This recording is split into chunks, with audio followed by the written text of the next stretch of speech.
Muito bem, muito bem. Senhores, então hoje nós começamos aqui o nosso orteguismo, né? Vamos começar nosso estudo sobre o livro Meditações do Quixote, né?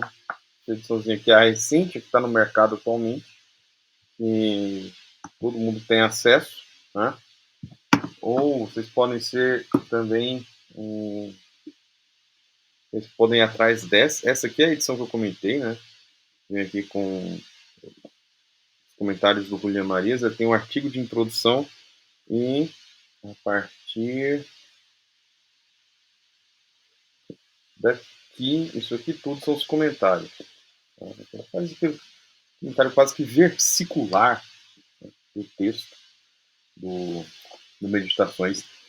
Ele escreveu porque ele acreditava que valeria a pena explorar algo desse livro que não era muito bem explorado ainda, apesar da sua fama, apesar de já estar publicado há algumas décadas e ainda assim gerava um certo desconforto para ele, o fato de que a obra do Ortega ainda não tinha sido entendida, né? Apesar de ser um texto fácil, claro, como ele diz, não é um fácil, ele usa esse termo, mas diz que é um texto muito claro. E mesmo com essa claridade, né, ainda haviam aqueles que não chegavam, né, ao mais profundo do texto. Né?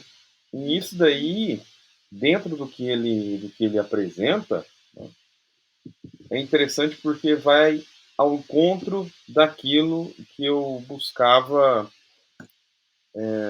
apresentar com esse estudo, que era justamente o contexto da obra em sua plenitude. Né? E isso quer dizer o quê? Dá para a gente pensar, né, que talvez esse livro aqui do Ortega ele só perde em fama no meio dos leitores, etc., para a Rebelião das Massas. Leitores do Ortega normalmente o conhecem por Rebelião das Massas e por Meditações do Quixote.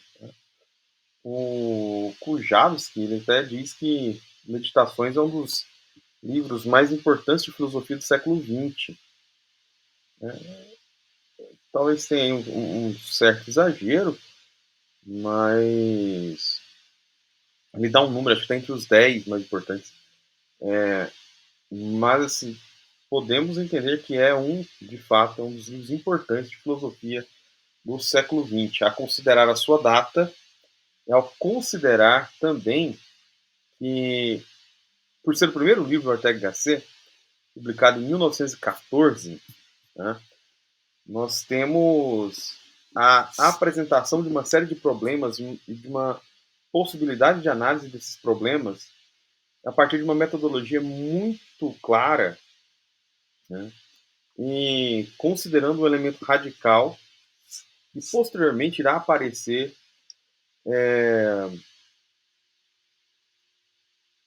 em outras filosofias, né, mais tardias, a saber, muito do que o Ortega Gasset desenvolve já nas meditações do Quixote será posteriormente tratado pelo chamado existencialismo, né?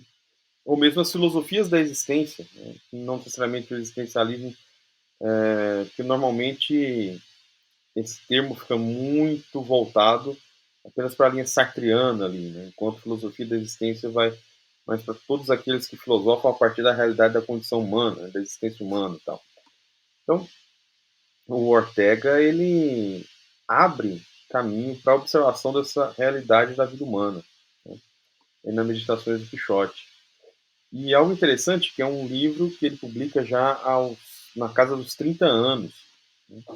Seu primeiro livro, de fato, não é a sua estreia, digamos assim, política, de atuação pública, política do professor, né?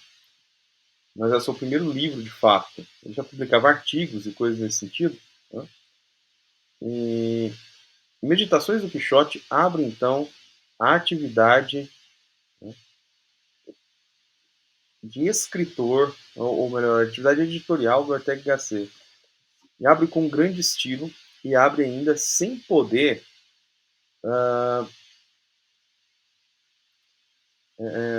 sem poder é, ter sido compreendida no total daquilo que propõe.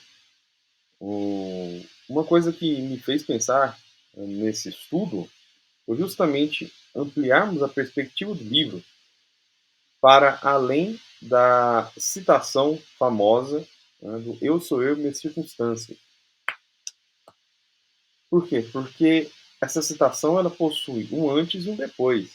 Quer dizer, o que aparece naquele livro que antecede a percepção dessa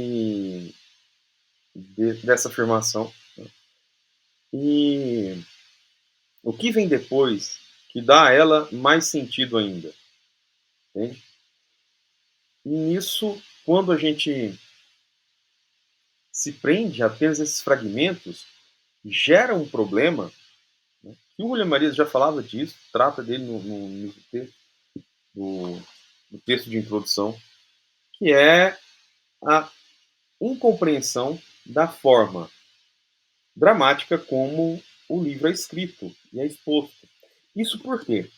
Porque ao considerar o elemento de circunstância do Ortega, né, ao considerar o elemento de circunstância que o Ortega coloca, ele coloca partindo daquilo que lhe é problema.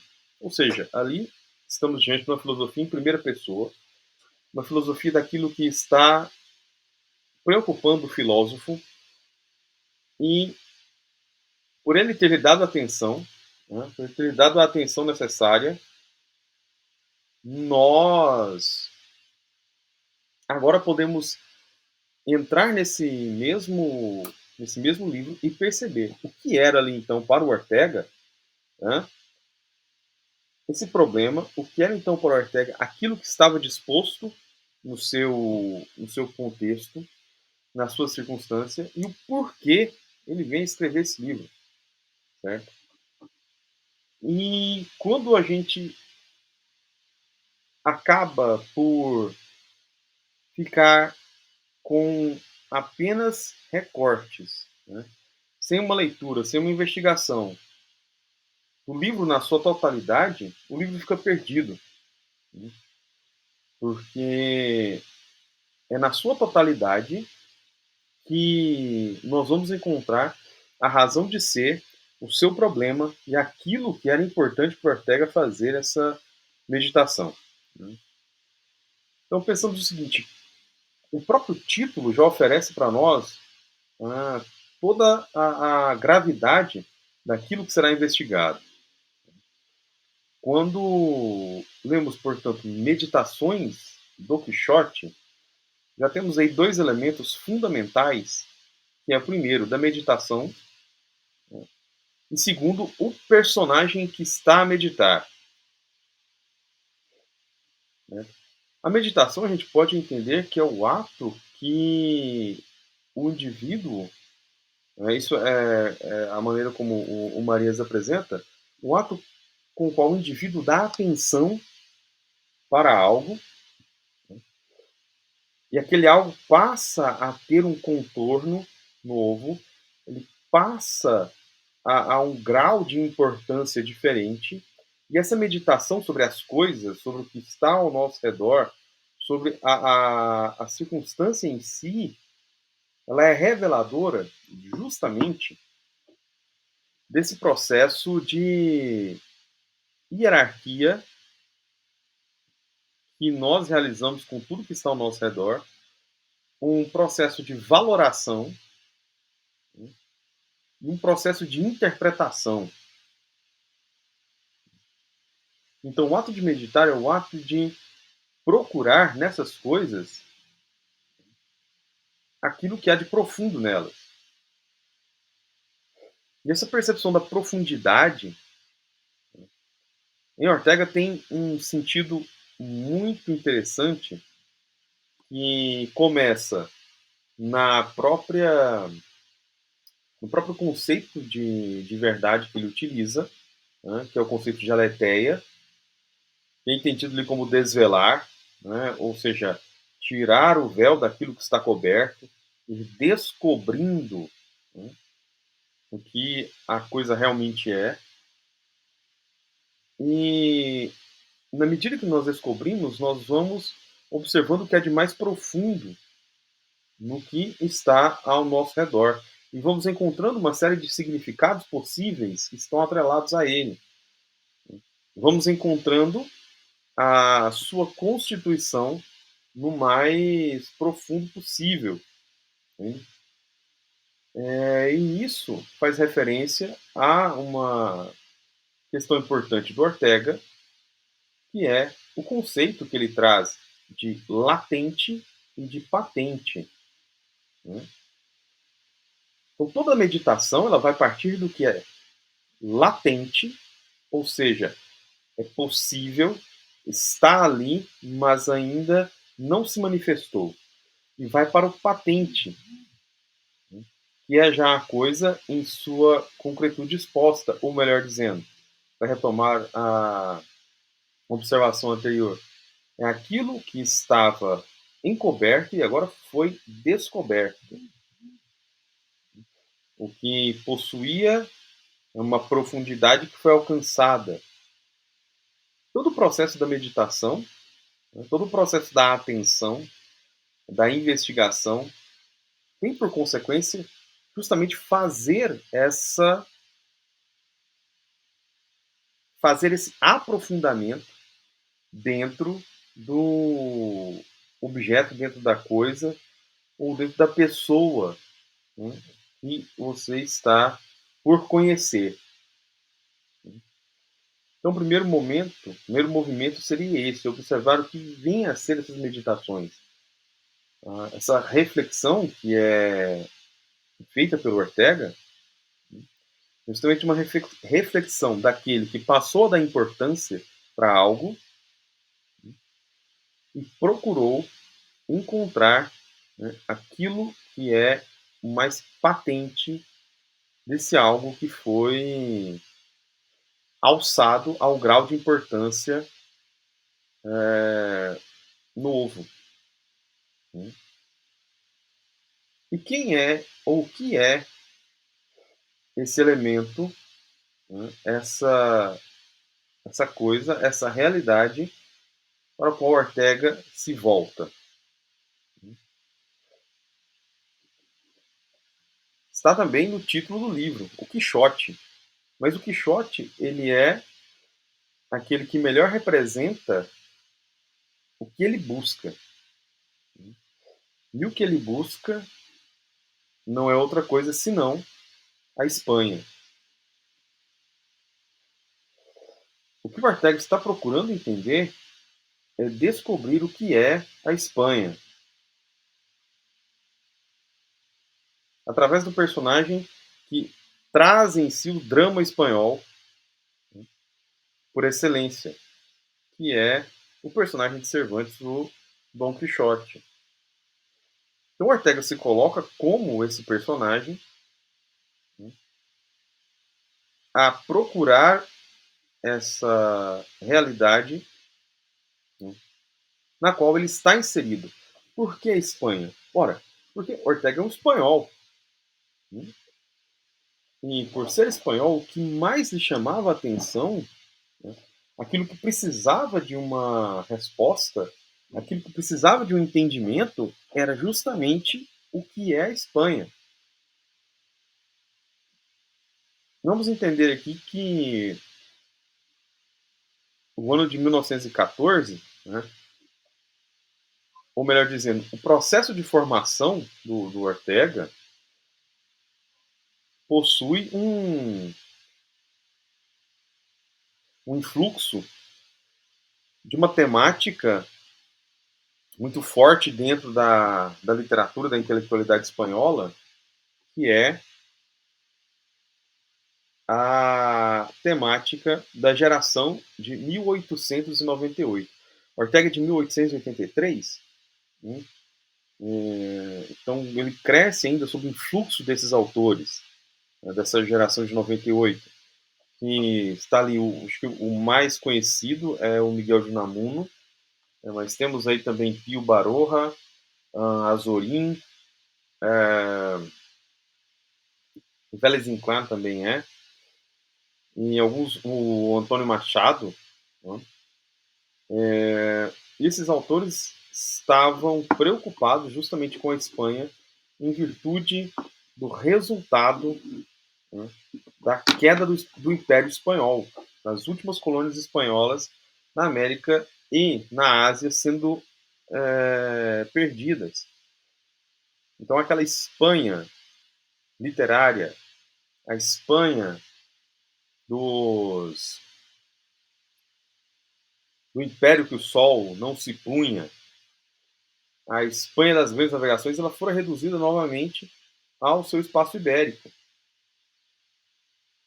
E aquelas pessoas, então, acabavam por ver o país, que era grande, né, e agora tornou-se, né, um pequeno reino europeu.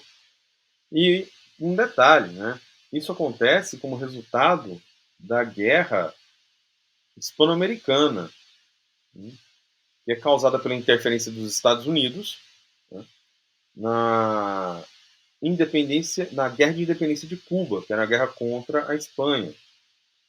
Então, além de eles estarem perdidos, eles estão perdidos como derrotados. E esse caráter, né, do espanhol, da geração de 98, acaba trazendo para o Ortega, que se forma, né, sob parte dessa geração, sob influência de parte dessa geração, mesmo tendo estudado na Alemanha, né, sob outra perspectiva filosófica e tal. Ortega, inclusive, tem uma influência dos neocantianos daquele período, né, do início do século XX. Era então necessário, né, segundo ele mesmo se via, era necessário entender, portanto, o que era a Espanha. E esse detalhe, né, de busca por entender o que é a Espanha ganha uma expressão interessantíssima na própria ótica que essa ideia das meditações possui dentro da filosofia do Ortega. Porque o que o Ortega busca nesse entendimento de si, da Espanha, é justamente encontrar o sentido maior da Espanha na sua realidade histórica e, portanto, naquele momento atual. É encontrar o destino de um povo, ou aquilo que compõe um povo. É encontrar, portanto, o que é mais profundo, né, daquela gente, certo? E vejamos, né, a forma como ele faz isso, né, partindo dessas meditações, partindo de um texto que traz em sua expressão literária uma fluidez dramática, dramática no seguinte sentido: nós não estamos simplesmente ao redor de um ensaio erudito, né? Nós não estamos andando ao redor de um ensaio erudito, ordenado sistematicamente, com encadeamentos de fatos e de ideias. Nós estamos, quando paramos para ler as Meditações do Quixote, diante de um texto que se faz, né, de uma forma dramática. Esse dramatismo é justamente essa realização, né, um dramatismo teórico, porque a teoria está ali, né, porque a investigação está sendo feita, mas dentro de um conjunto, né, de uma totalidade que necessita, uma totalidade que necessita da atenção para ela toda. Uma atenção geral, não só para o início, não só para o meio, não só para o fim. Por quê? Porque é na percepção desse todo que será possível encontrar, né, aquilo que o autor está propondo mostrar, aquilo que o Ortega estava propondo mostrar. Ou seja, o próprio desenvolvimento dramático é um reflexo da condição dramática na qual ele está, na qual aquele povo está. Né? E veja, por que isso? Por que então essa filosofia que faz essa investigação tão profunda? Porque, para tomar aqui uma definição de filosofia do Ortega, ele coloca que a filosofia é a ciência geral do amor. E o amor não quer outra coisa a não ser a realização do amado. Então, né, se ele deu atenção para a Espanha e ele entende a Espanha como sua circunstância, ele quer o pleno desenvolvimento dela. E esse desenvolvimento, no caso da investigação, é encontrar de fato, né, todas as capacidades, todas as possibilidades, ir ao mais profundo do que é a Espanha. E por consequência, né, se ele é parte dessa Espanha, no desenvolvimento daquilo que ele ama, ou seja, aquilo que ele deu atenção, está investigando filosoficamente, né, ao compreender a Espanha, entenderá também aquilo que é mortalmente seu. Nisso faz sentido cada vez mais o retorno à frase, né, eu sou eu e minhas circunstâncias, se não salvo ela, não me salvo a mim. A circunstância é o quê? A circunstância é o mundo no qual estamos, é aquilo que nos circunda, circunstância. E ora, num nível cada vez mais amplo, a primeira circunstância histórica de alguém é onde ele nasce, a língua que ele vai ter como língua materna, o clima que ele irá viver, né, a herança histórica da qual ele faz parte. E ao observar, por exemplo, né, essa condição de necessidade de se aprofundar nisso, Ortega dá a outros, né, o elemento de importância fundamental para o desenvolvimento da sua própria condição de vida. E nisso, a gente observa que, quando nós lemos esse livro, que é um livro de um espanhol sobre a Espanha para espanhóis, por analogia, né, voltamos-nos para a nossa própria condição e nos perguntamos, assim como Ortega, meditamos, né, damos a atenção necessária E podemos nos perguntar, né? Ora, o que é o Brasil? Ora, quem sou eu? Né?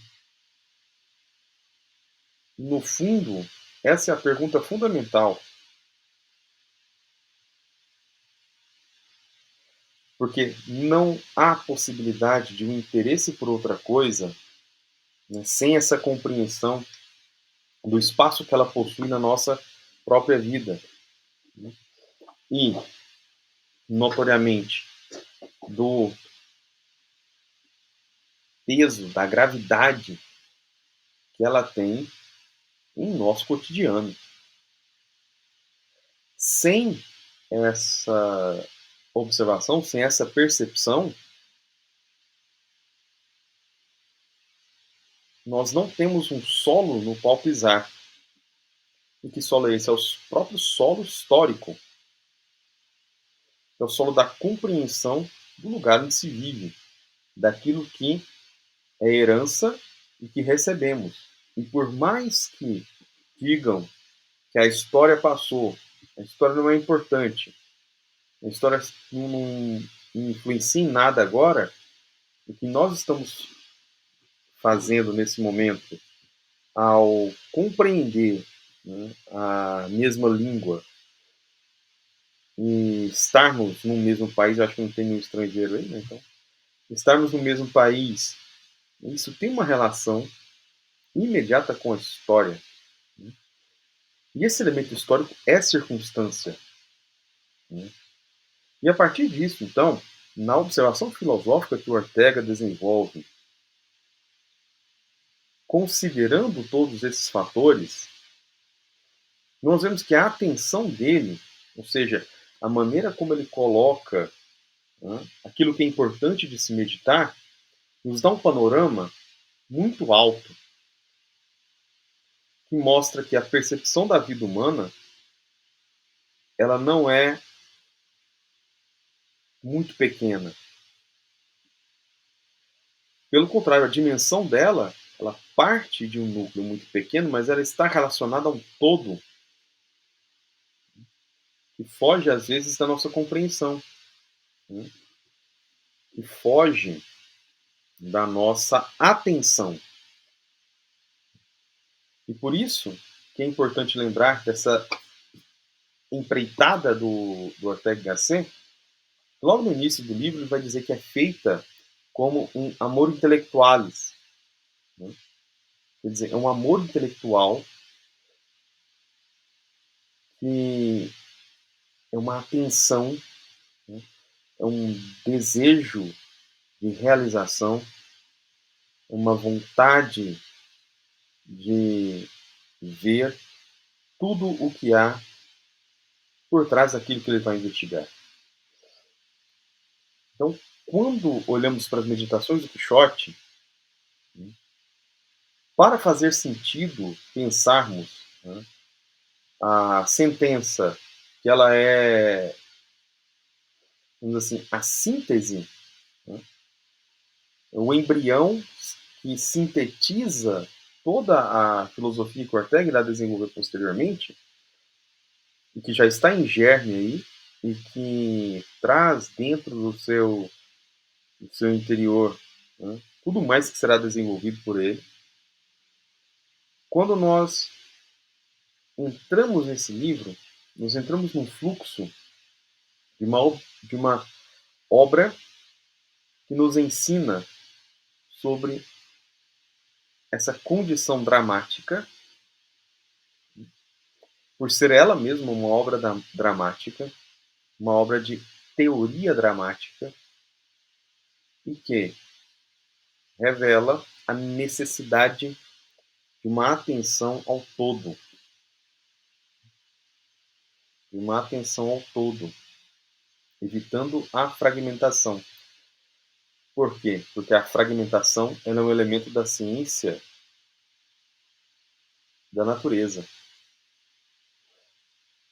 O lidar com uma pequena parcela não é fator filosófico.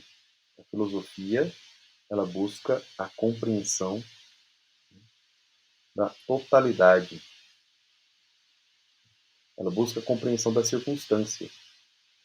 E a circunstância ela é muito maior do que nós conseguimos dar atenção, né, no ordinário, cotidiano. E é preciso, portanto, observar isso, compreender o livro na sua totalidade e avançar para além da simples repetição do conceito, ou melhor dizendo, a simples repetição da frase que marca, pois, a obra do Ortegão. Tá? Como uma apresentação inicial, essa é a minha deixa para que vocês possam agora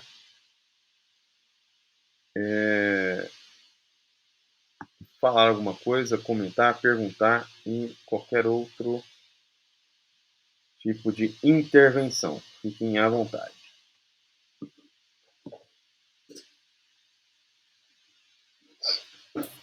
Ô, professor, Diga!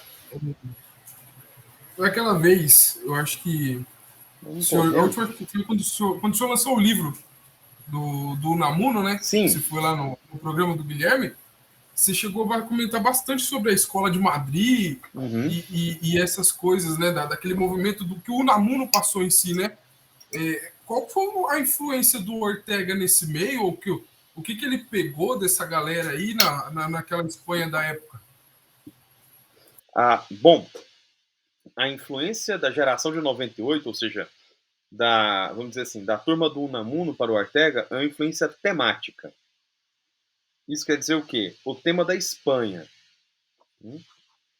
Então, para o Ortega, também era muito importante essa realidade espanhola, como estava o homem espanhol, né? O que era a Espanha. E, por consequência, o Ortega também observa que, para compreender isso daí, era necessário ir a fundo numa observação, né, que muitos ali já estavam fazendo, que é considerar o seguinte: ora, se falamos de Espanha, falamos de um homem espanhol, portanto, estamos falando de alguém, estamos falando de pessoas reais. E a grande questão é a forma como a pessoa humana era tratada. Ou melhor dizendo, para o Ortega ainda não se usa muito o termo pessoa. Né? O Ortega trata mais de vida humana. O trabalho com relação à pessoa, quem vai fazer bem é o Julián Marias. Né? Mas o Ortega fala da vida humana no geral. Né? No geral, não. A vida humana sem avançar dentro da especificidade da pessoa, das características da pessoa. Então, o Ortega traz também na sua obra, né, geral, isso a gente já vê desde os dos ensaios mais antigos dele, que são publicados isoladamente, que Adão no Paraíso. Né? E ele descobre que essas pessoas, né, nos faz ah, ter que colocarmos a nossa atenção, ou seja, a nossa meditação propriamente na realidade radical que é a vida humana. Por que a realidade radical? Porque é a partir dela que se percebe todo o resto. Então, aqui, de uma forma sintética, né, as principais influências, né, que o Ortega traz dessa geração de 98 seriam, pois, a temática espanhola, né, e a atenção para a vida humana. Né, assim, em questões de temas mesmo. Né. Mas tem um outro detalhe também que ele divide com esse pessoal que tem. Que pode-se falar que tem uma certa influência, que é a forma de fazer filosofia. E é uma filosofia que, por não ter um grande espaço acadêmico, né, por conta das restrições acadêmicas da Espanha naquele período, hum, é uma filosofia feita vamos dizer assim, de uma maneira mais ensaística. Né? Os textos não são grandes tratados. Né? Tratados que eu digo dentro ali da... Quer ver? Vou exemplificar. Tem aquele livro famoso do James Balmes, né, O Critério, que ele é um grande tratado, né? Enquanto as outras obras, né, você vai ler principalmente o Namuno. O Namuno é ensaísta, é um grande ensaísta. Né? O Azorín também escreve em características de ensaio. E o Ortega trabalha muito o ensaio, tanto é que o gênero ensaio na mão do Ortega é assim, o ápice da literatura em prosa do século XX na Alemanha, na Espanha. Assim, é um exagero falar que é o ápice, né? Mas assim, ele é um dos grandes prosadores da língua espanhola, sem nenhuma dúvida. É do século XX, então, ele está no auge. E essa seria, portanto, a grande influência. Só que tem uma coisa engraçada, né? O, o Ortega, ele teve, assim, quando mais jovem, ele tinha uma certa admiração pelo Unamuno, né? Ele começa admirando o Unamuno. Depois ele começa brigando com o Unamuno. Ele já não dava mais certo, eles ficavam trocando farpas, ofensas e tal. E ele dizia que o Unamuno ele tinha muito potencial, mas ele não ia além. É uma das críticas que ele fazia ao Unamuno. Só que ele reconhecia a importância que a figura e a obra do Unamuno possuía na Espanha. Porque ele, em um determinado momento, ele foi o único a trazer os temas de certa relevância para serem discutidos, né, ao menos pensados, mencionados ali naquele momento. Ou seja, a figura do Unamuno ela é uma figura... O Marias trata isso de uma forma muito mais trabalhada. Né? Ele tem um livro propriamente escrito sobre o Unamuno, mostrando o peso dele na Espanha. Mas a grande questão é, né, a figura do Unamuno ali era uma figura de impacto. Né? Mas se você gostasse ou não dele, tá? ele era alguém que trouxe para o meio, né, para a Espanha, para os intelectuais da Espanha naquele ínterim, algo a ser discutido. Né? Respondido? Mais alguma coisa?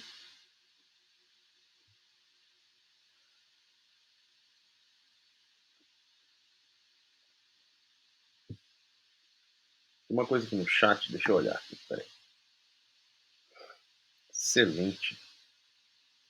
O Boaventura colocou aqui, nessa busca de entender o que é a Espanha, o senhor cita no prefácio do livro do Unamuno. Madeleine via a necessidade clara de europeizar a Espanha, e Unamuno, ao contrário, era contrário aos germanismos de Ortega, querendo uma espanholização da Europa. Isso implica em algo na leitura que faremos nas meditações? Se sim, o que seriam os germanismos? Esse germanismo é a característica do Ortega. O Ortega estudou na Alemanha, né? Eu mencionei antes. Então ele traz da Alemanha consigo essa, vamos dizer assim, uma característica muito comum quando se fala dos autores alemães é o seu rigor. Né? Principalmente se a gente pensar num Kant. Né? Posteriormente, o Edmund Husserl. O Edmund Husserl via a filosofia como ciência do rigor, ciência rigorosa, né? Ciência de objetividade. Né? Isso passa por Ortega. Né? E ele queria ver algo nesse padrão na Espanha. Tem um certo rigor acadêmico, uma certa força. Né? E ele queria também trazer para a Espanha algo mais, digamos assim, algo mais cosmopolita do que algo mais é, fechado, né, do que a Espanha era naquele período. Tá? Quer dizer que a Espanha ela era praticamente um mundo à parte. da Europa. Veja que durante os períodos de guerras do século XX, né, pouco se tem influência dos países ibéricos no conflito, né, nas guerras.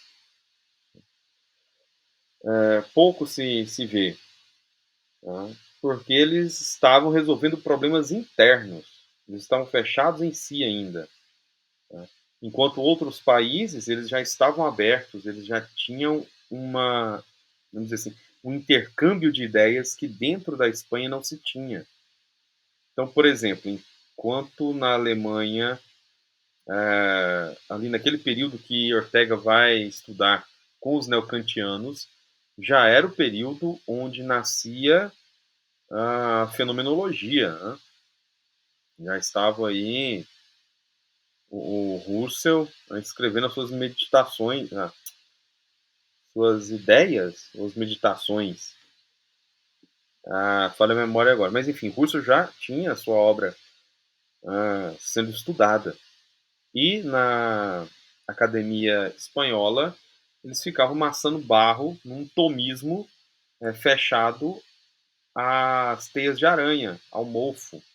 Por que eu digo isso? Porque eram apenas glosas e repetições. Né? Não faziam novas investigações. Como, por exemplo, se a gente for observar no transcorrer do século XX, o tomismo ganha vigor na academia, não necessariamente pelo neotomismo, né, que é uma vertente, digamos assim, né, mas pelas obras de alguns autores que, sendo né, de influência tomista, de matriz tomista, avançam dentro das propostas tomasianas e trazem novos temas para discussão. Né? Esse sentido seria o sentido de europeizar a Espanha, de tornar a Espanha um pouco mais aberta. Né? O Unamuno, pelo contrário, o Unamuno ele via que na Espanha havia elementos muito favoráveis, né, ao desenvolvimento da pessoa, né, principalmente pela forma do povo espanhol, né, principalmente o povo de cidades menores e tudo. Tem ali, inclusive, um conto que já que você falou do livro, um conto que, se não me falha a memória, o título é Poema Vivo do Amor, que o cara vai para uma região, de uma aldeia, participa de umas festas e tal, ele se sente inserido naquela comunidade, conhece uma moça e tudo, né? E ali ele sente, né, certa vida. Então, na mão desse tipo de situação, esse tipo de, de meio, que seria um meio que poderia trazer a vida, de fato, ao indivíduo, né? Trazer ali a percepção própria dessa vida que pulsa, uma vida bem vivida, porque é próxima de tudo, próxima das pessoas, próxima da natureza, próxima de Deus, algo mais ou menos nesse sentido. Né? E o que nós vamos encontrar na meditação? Nessas meditações, nós vamos encontrar algo que é uma. Seria mais próximo desse pensamento orteguiano, né, da europeização da Espanha, da abertura da Espanha. Melhor dizendo, da abertura do pensamento dos espanhóis para aquilo que vinha ser necessário, né, para o seu entendimento. Certo? Então segue mais por essa linha.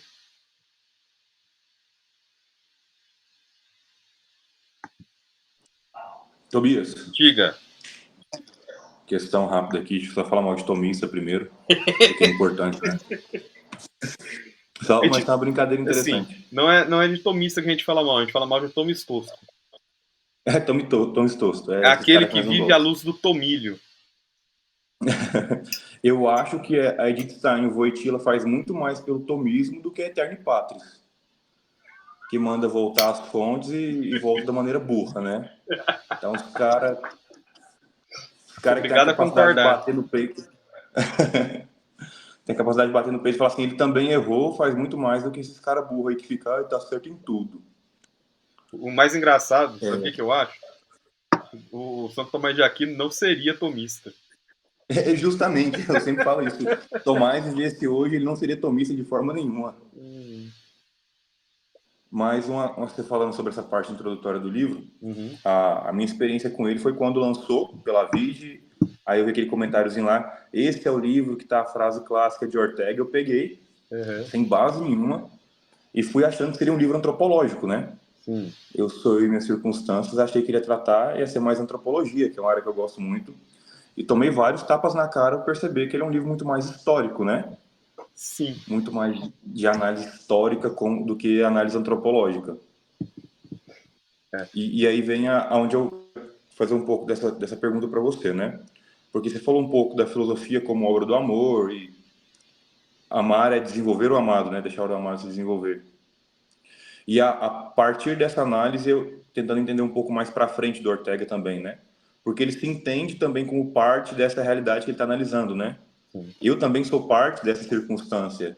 Então, eu posso falar que essa frase seria a base para essa pessoa histórica do Ortega, essa análise da pessoa que traz um passado com ela, que está inserida nessa história. Então, é a partir daqui que ele vai desenvolver depois essa antropologia dele, seria isso mais ou menos? Ela começa aí, né? Ela começa de uma forma germinal, digamos assim. Tem ali um germe. E você veja que mesmo, né, quando você coloca que o livro traz essa análise histórica, mas por que existe essa análise histórica nesse livro? Qual que é a função dele percorrer, né, com o Quixote a Espanha, dentro desses elementos históricos, dentro dessas características da Espanha, que ele pretende elucidar, que ele pretende desvelar. A função dela é o quê? É justamente mostrar, né, a realidade da vida humana que se dá ali naquele contexto. Que se desenvolve naquele momento histórico que ele está. Né? E é daí que a gente encontra, né, nessa síntese, vamos dizer assim, no germe que sintetiza a análise da vida humana que o Ortega Gasset faz. Né? É por isso que essa frase ela é fundamental e é fundamental de ser entendida no contexto do livro, porque ela mostra justamente o conjunto, né, que a pessoa tem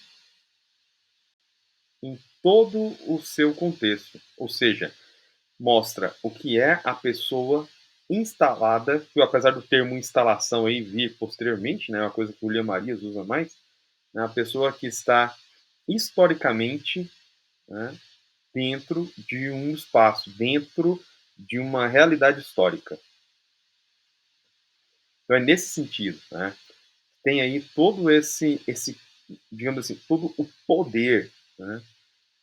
todo o poder de síntese de uma análise que surgirá, né, depois.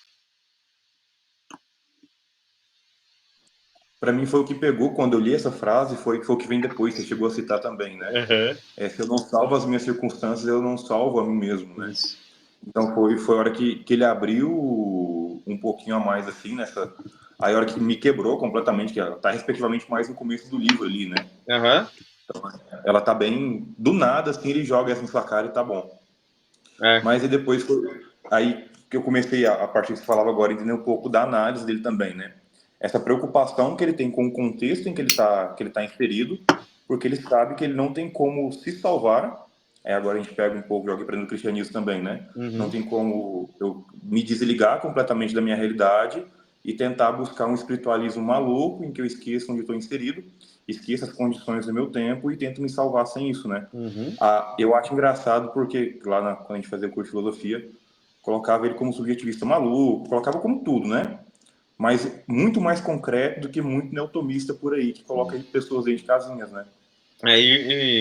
Não sei se você já deve ter visto falar, né, que o William Marias nunca comprava briga, ele não era de ficar comprando briga nem escrever nada contra os outros.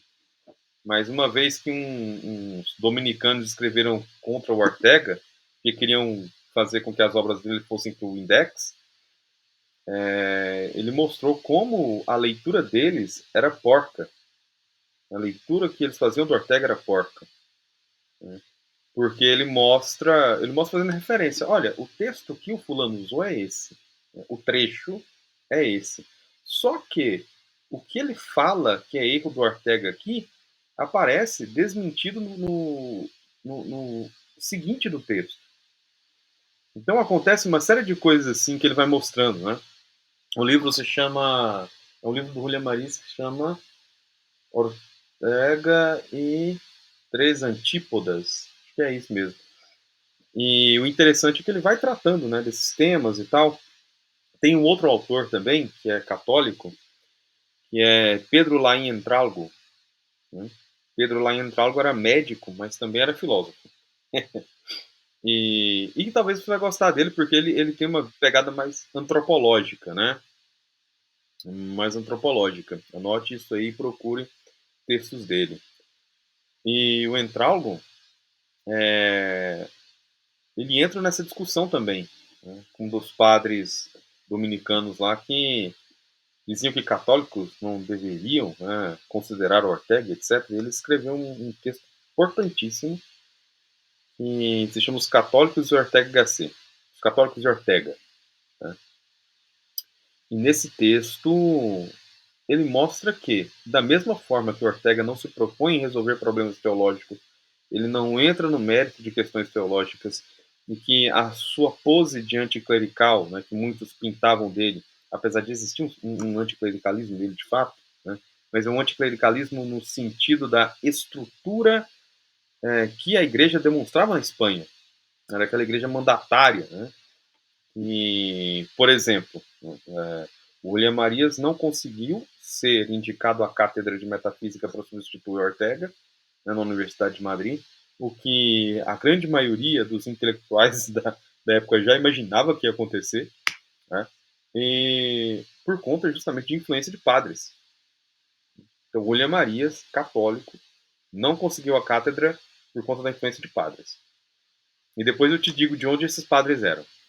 É, é, e o entrálogo, então, ele vai mostrar que a atividade filosófica do Ortega, por mais que ela não seja uma atividade católica, ela é uma filosofia que pode trazer bons frutos. Né? Ela traz ali para o católico que possa lê-la, que sabe ler com uma visão, um olhar de católico, né, consegue entender bem aquilo que é proveitoso e aquilo que não é. Tanto é que o Marias, né, no livro dos Antípodas, ele acaba até colocando mais uns que apareceram depois. Se não me engano, um era mexicano. E essa situação é muito interessante porque ele relata o fato seguinte, né, ele escreveu respondendo esse cidadão também. E alguns anos se passaram, o Marias estava num café, acho que inclusive no México, né? Estava num café e tal, e veio um cidadão de terno, porque lá no México tem aquela coisa toda, né, sobre a roupa clerical e tal. Veio um senhor, encontrou com ele e falou: com licença, o senhor é Dom William Marias? Aí ele: sou sim. Então, eu sou o padre Fulano, que escreveu aquele negócio que o senhor respondeu. Eu queria dizer que o senhor estava certo. Aí sentou com ele lá, bateram um papo, né, conversando um pouquinho e tal. E ficou por isso. Né? Então, assim, existe essa coisa, né, igual um tempo atrás eu vi um cara postando, né? Mas assim, era puro clickbait, sabe? Só para ganhar like mesmo e fazer polêmica. Como é que é? Os ídolos da nova direita, conservadora, sei lá das quantas e tal. O Ortega estava lá. E ele colocou justamente as críticas que o crítico que o Marias mostra não ter lido. O Marias e o Entralgo mostram não ter feito a devida leitura da obra do Ortega Gasset. E o entrólogo também mostra uma série de, como eu posso dizer, uma série de problemas da leitura, né, do padre esqueci o nome dele, mas enfim, ele mostra uma série de problemas na leitura que ele fez, né. Acho que ele fez uma, assim, ao que dá a entender, porque eu não li, né, o texto dos padres, não consegui encontrar. E quando eu vi um cara vendendo o livro, eu estava vendendo por mais de R$ 500, então não dá, né? Sou professor, sou pobre. E, ao que parece, né, foi uma leitura feita de uma maneira muito rasa, no sentido, inclusive, de já ler com o intuito de condenar. Não era uma leitura, por exemplo, se fosse um tribunal da Inquisição de fato, né, teria feito uma leitura um pouco mais rigorosa.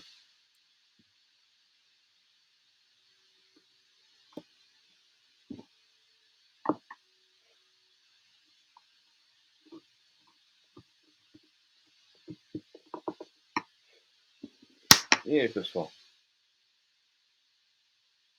Tem uns comentários aí para você. Opa, não.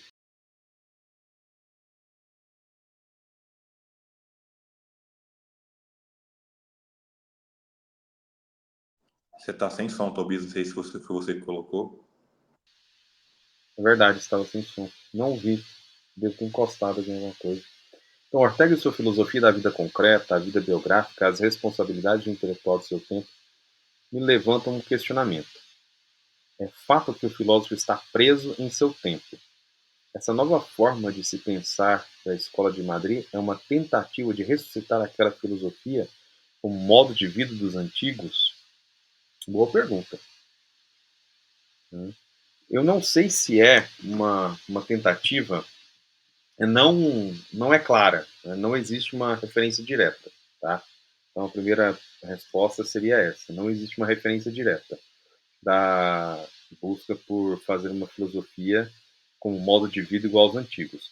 Mas a grande questão é, né, ter plena consciência da própria vida e considerando, né, que a filosofia ela tem esse caráter de buscar, né, o entendimento, e pelo entendimento seria dar atenção, e dar atenção é justamente demonstrar amor, e demonstrar amor é querer o desenvolvimento, né?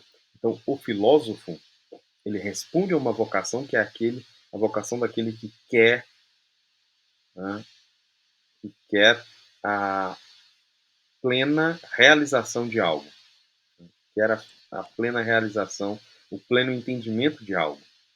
Então, nesse sentido, ela pode ser análoga, né, à filosofia como modo de vida, mas apenas não uma analogia em partes. Tá?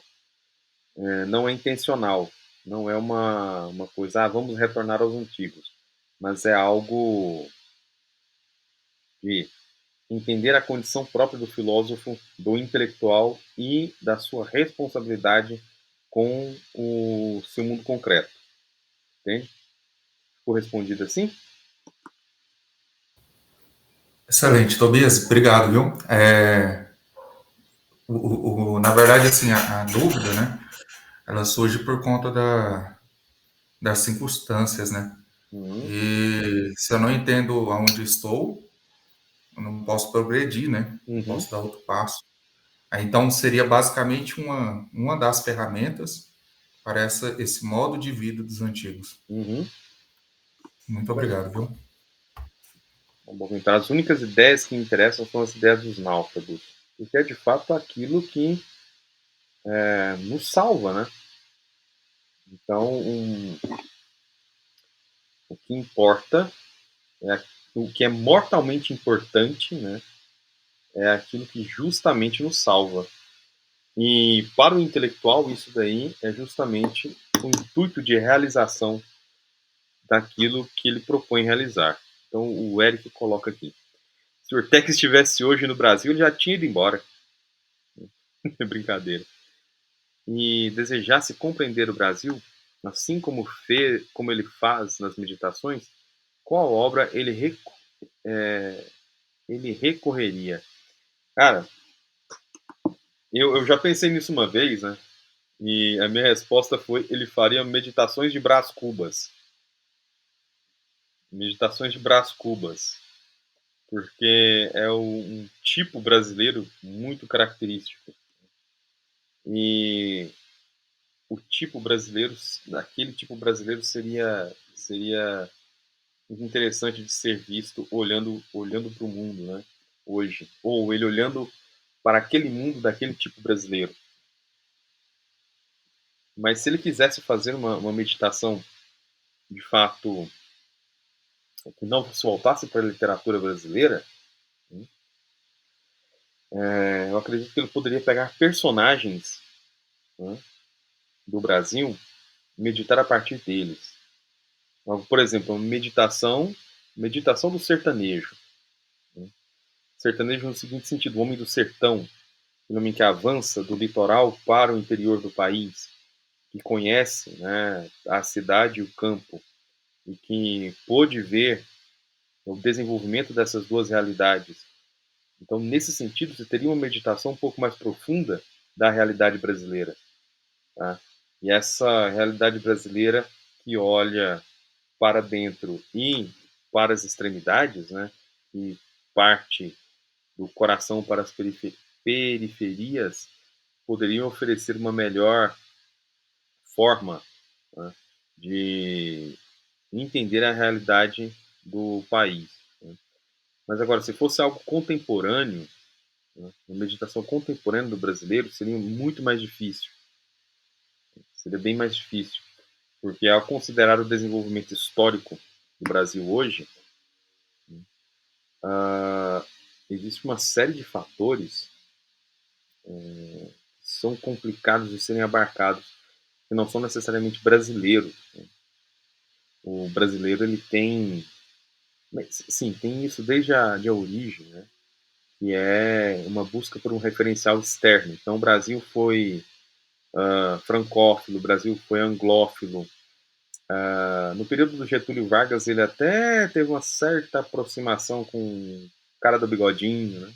Mas não o povo. Né? Mas nas outras, no fator francófilo e anglófilo, teve aproximação do povo, né? Pelo menos das elites. Tá? E se tem ainda uma coisa que o Gilberto Freire analisa, né? Que é essa herança ibérica, né? E por ibérica aqui, ele fala luso-hispânica, né? Porque a gente desconsidera que o Brasil, durante um período, ele não teve uma divisão entre espanhóis e portugueses. Então, os espanhóis entraram pelo Brasil afora, os portugueses foram para terras espanholas, enfim, né? Considerando tudo isso. Mas o desenvolvimento hoje da realidade brasileira poderia ser muito bem pensado a partir de um elemento burguês decadente como o Brás Cubas. Acredito que sim. Professor, Diga. perdão, nesse sentido assim, não daria até para usar, por exemplo, o Nelson Rodrigues e os seus ensaios, que é Sim. uma coisa mais, Aham. mais moderna, vamos por assim? Sim. Mas a gente pode, né, considerar que o Brás Cubas, se ele for avançando no tempo, né, ele, ele tem uma coisa meio rodriguiana ali, né? Por exemplo, o Brás Cubas, ele tem aquele caso com a mulher que ele coloca ela lá na periferia, né? E tal. Isso é uma coisa bem rodriguiana também, do cara que tem a amante, o canalha e tudo. Não daria para atravessar todo esse período histórico, né, com esse personagem, com esse burguês trágico, né, ou burguês propriamente dito, né, ou um indivíduo de mentalidade burguesa, aburguesado. Né. Então, nesse sentido, acho que seria algo interessante de se pensar. Deixa eu ver aqui mais uma. Há necessidade de ler Don Quixote para compreender melhor Meditações? Não, não precisa. Se já conhecer o Don Quixote, ótimo. Mas se não conhecer, por si só é possível entender aquilo que o Quixote está fazendo no livro. Tá? Bem tranquilo nesse ponto.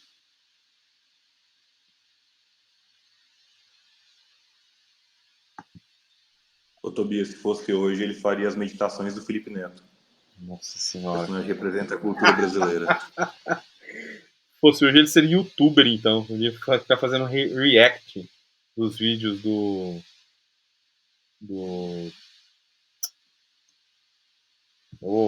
Nelipe Feto. Fetofoca, né?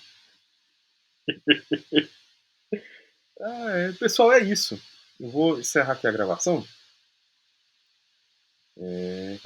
Encerrar a gravação.